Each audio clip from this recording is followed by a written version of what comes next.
Sobre la Tierra, en Radio UBA 87.9. Primera parte en Sobre la Tierra, y ya tenemos en el estudio a Felipe Berners-Kremer, docente de la Cátedra de Manejo y Conservación de Suelos de la FAUBA e investigador del CONICET. Felipe nos va a contar sobre cómo es posible crear suelos artificiales a partir de residuos de diversas industrias. Espero que no sea un titular esto que estamos diciendo y se pueda desarrollar un poco. ¿Cómo estás? Totalmente. Gracias por venir acá. Bienvenido. No, para mí siempre es un placer. Bueno, gracias Pablo, gracias Bastián por la invitación. Es siempre muy lindo venir y contar lo que uno hace, ¿no? Ya un amigo de la casa, ¿eh? Tenemos un montón de entrevistas. Sí, por suerte. Sí. Muy lindo. Para arrancar, ¿nos puedes contar en qué consiste este proyecto?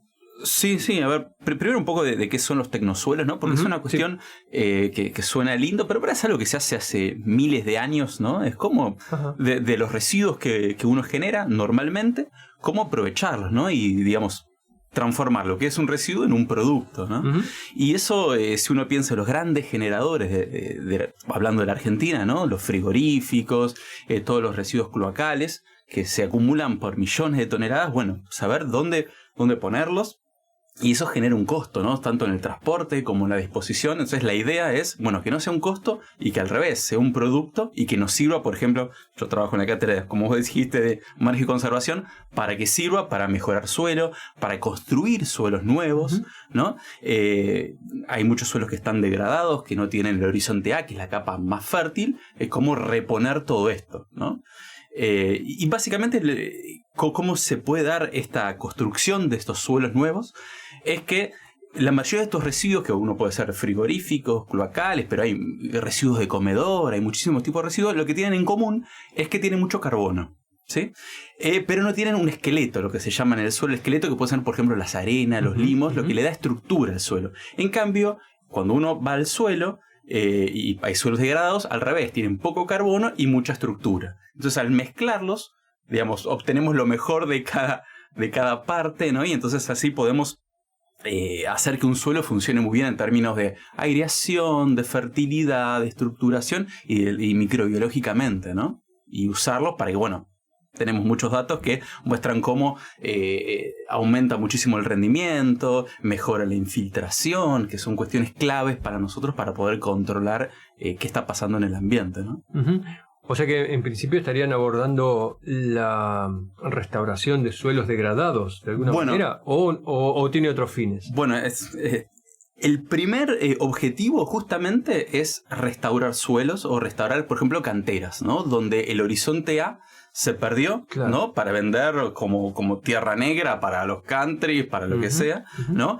Entonces, ¿por qué? Porque primero que son lugares que están muy degradados, entonces cada acción que nosotros hagamos se va a multiplicar, vamos a tener mucho impacto, ¿sí? Y además en general son zonas donde están lejos de los poblados, donde se pueden producir alguna pastura para animales, pero no directamente para consumo. Entonces todos los recaudos que uno tiene que tener cuando uno produce alimento, en este caso es un poquito más tranquilo. Pero por supuesto tenemos un objetivo número 2 o 3, que es a través de estos tecnosuelos y a través de distintos procesos que se le puede hacer a esta mezcla de suelos o de algunos, nosotros llamamos soportes edáficos con los residuos, es hacer una especie como de fertilizante o enmiendas, ¿no? Claro. Más que nada enmiendas por la cantidad que uno usa, no es que uno usa un poquito, sino que usa toneladas y toneladas, porque exactamente uno, desde las empresas, lo que quieren hacer es deshacerse de esos residuos, ¿sí? Entonces quieren sacarse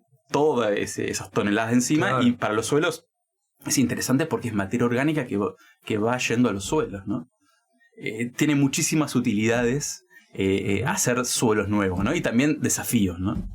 Bien, Felipe, hace poco vino Diego Cosentino y bueno, si bien ya hemos charlado varias veces con vos, ¿nos podrías hablar brevemente de la importancia del suelo? Porque cuando estamos hablando ahora de que están degradados y que estamos construyendo otros, claro, el público se renueva, ¿no? ¿Podemos hacer brevemente una mención? Justo hoy di una clase que era degradación de tierras y yo empiezo con la clase mostrando un trabajo de Science, ¿sí? De hace un par de años, que justamente el titular es: no podemos respirar, no podemos alimentarnos, no podemos beber si no tenemos suelos sanos. Básicamente el suelo es como un reactor biogeoquímico que procesa todo, ¿sí? Y nos limpia el agua, nos purifica el aire, digamos, todo lo que ocurre en el ambiente en algún momento pasa por el suelo, ¿sí? Entonces, básicamente, si tenemos un suelo que está enfermo, nosotros nos enfermamos, ¿sí?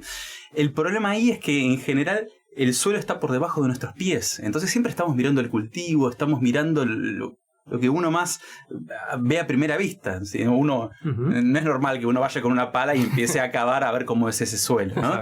Entonces está un poco olvidado. Pero bueno, más que nada por una atracción de todas las ciencias ambientales y el cuidado del ambiente, se puso como un nuevo foco en los suelos, y eso también fue muy interesante porque nos hizo mirar al suelo de otras formas, ¿no?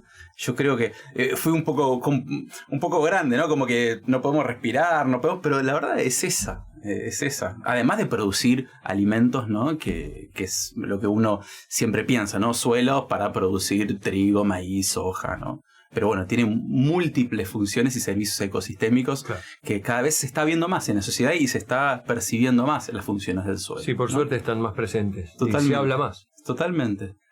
¿Cómo es que piensan hacer esto? A mí me intriga ya desde lo que es agregar esa enmienda hasta la creación de suelos. Eso me llama mucho la atención. Claro, bueno, primero es que uno tiene que, a partir de los generadores de residuos, hacer un screening, es decir, una selección. No es que cualquier residuo podemos utilizarlo para hacer suelos nuevos. Si tiene muchos metales pesados, bueno, eso se descarta. Claro. Si tiene algunas problemáticas, descartamos.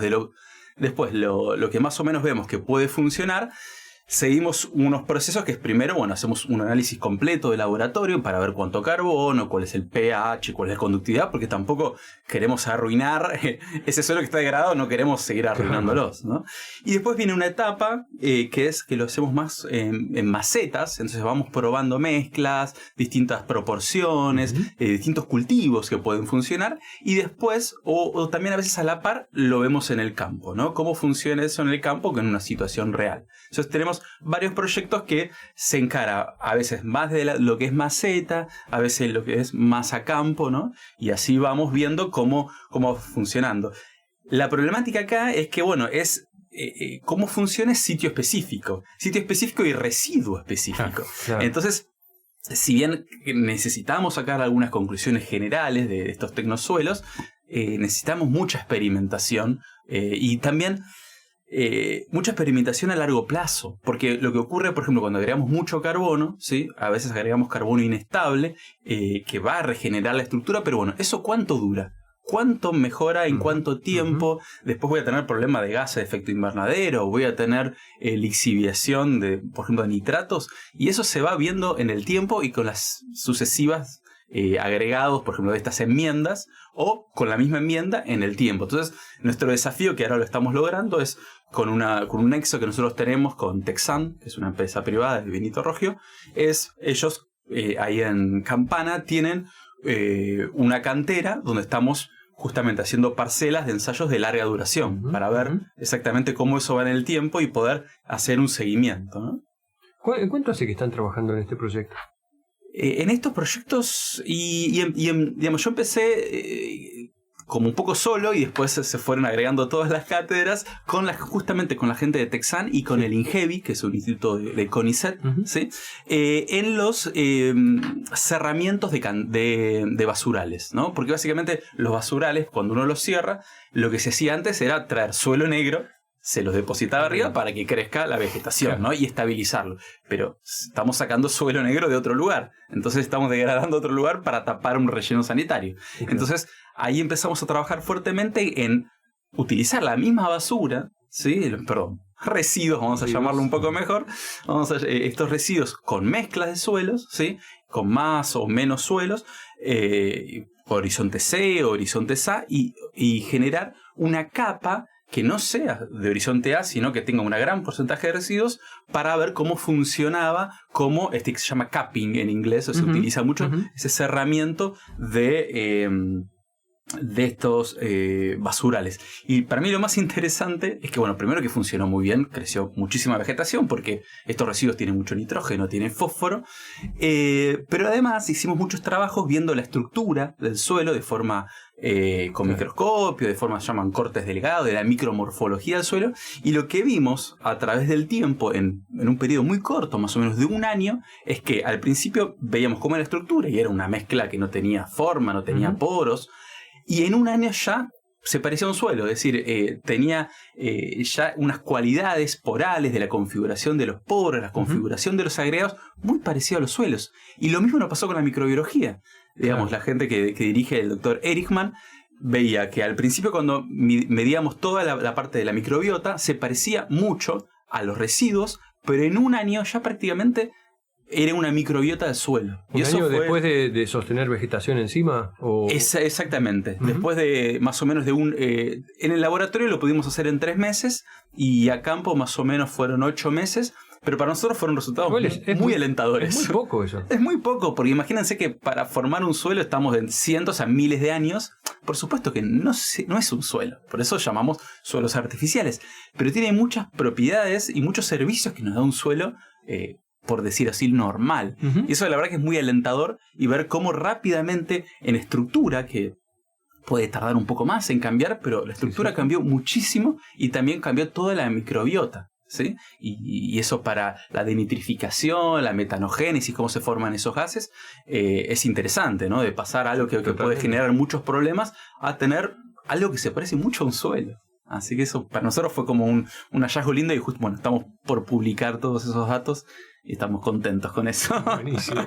Me encanta, ya empezaste a contar varios resultados. ¿Nos puedes profundizar alguno de estos? Tipo, ¿qué residuos usaron? ¿Desde dónde venían?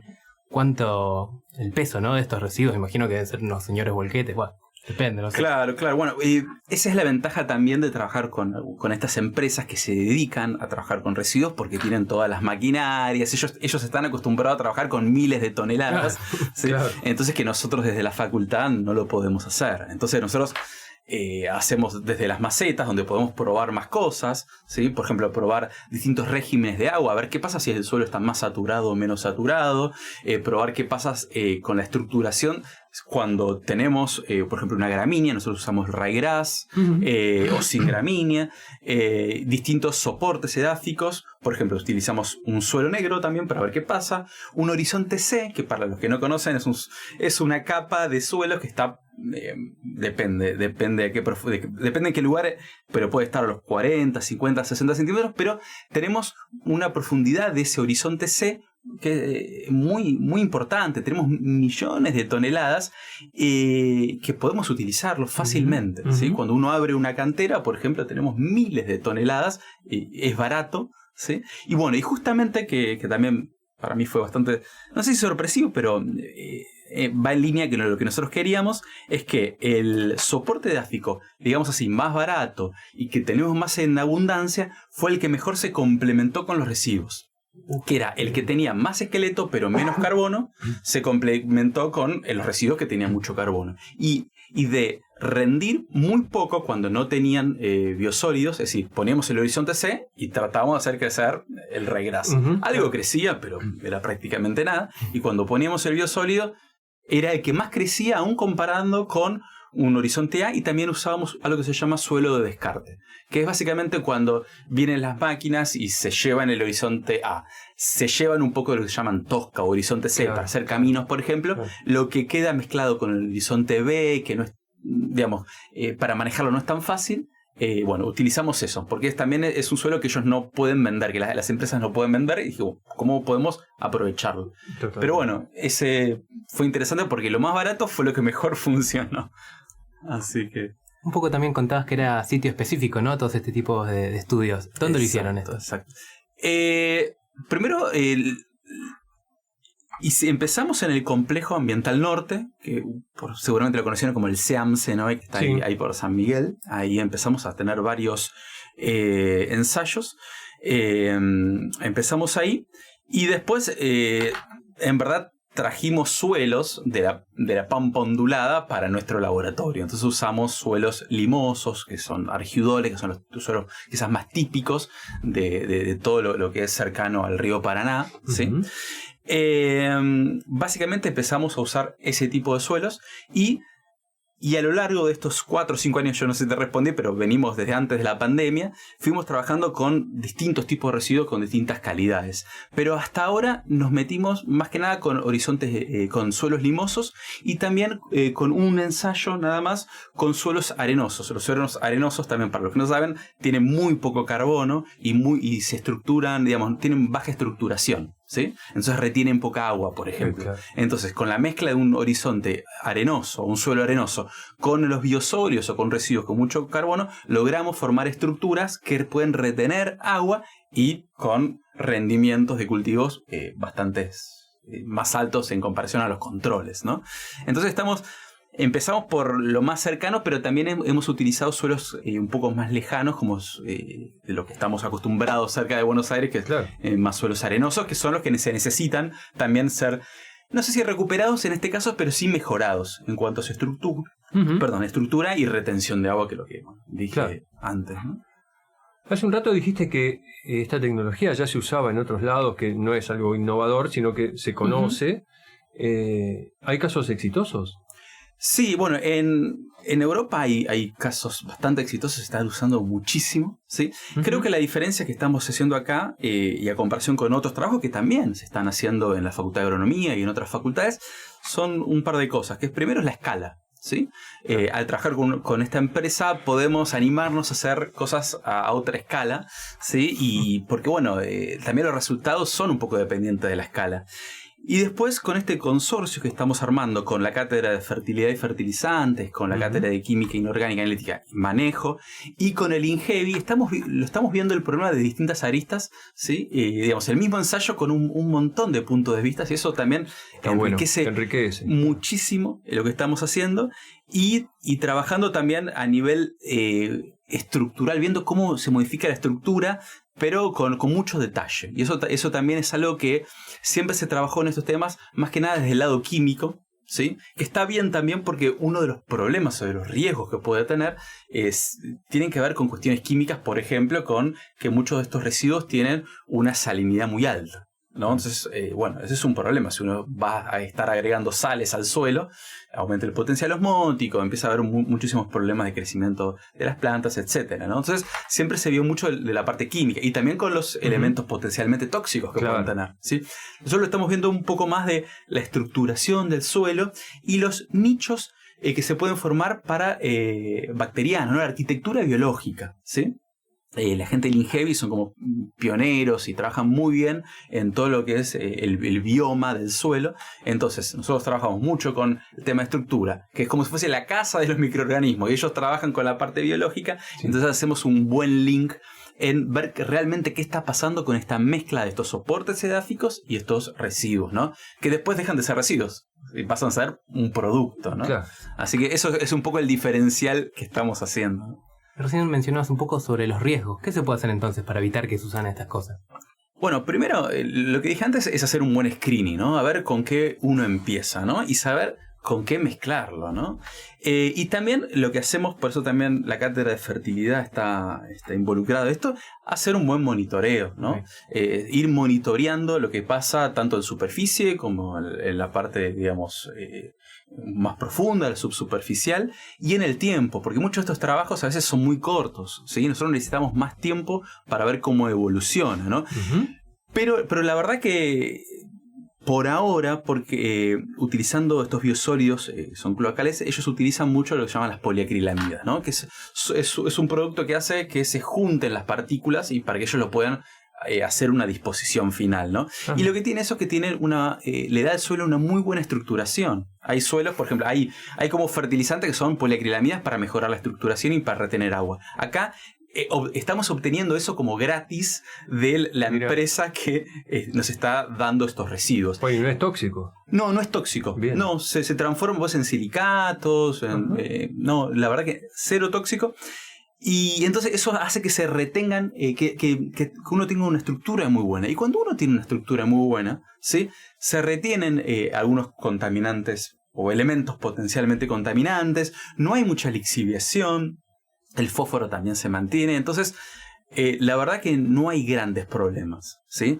Siempre sabiendo que uno mezcla, ¿no? Y haciendo un seguimiento también para tener un control. Por eso siempre empezamos con pasturas, cuestiones que no vayan directamente, como decía antes, a la alimentación humana. Pero yo creo que, o la floricultura, por ejemplo. Claro.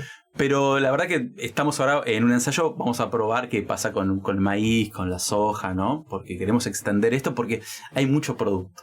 Claro, ¿no? Te iba a preguntar, ¿cómo es el futuro del proyecto? O sea, ¿qué pasos van a dar? Sobre todo pensando que es algo que es que está previsto que sea a largo plazo Claro. para poder evaluar la evolución de las características del suelo. Claro, ahí te voy a contar dos cosas que para mí es muy interesante. Estamos con otro proyecto del FONARSEC, es un Fondo Nacional Sectorial, que partimos de una premisa que es muy sencilla. ¿Cuál es uno de los principales problemas que tienen los residuos o, por ejemplo, los biosólidos? Los biosólidos, cuando uno los transporta y lo quiere desechar, por ejemplo, en un campo, haciendo land farming, digamos, desecharlo sin ningún procesado, uno lo que está transportando es 80% de agua, ¿sí?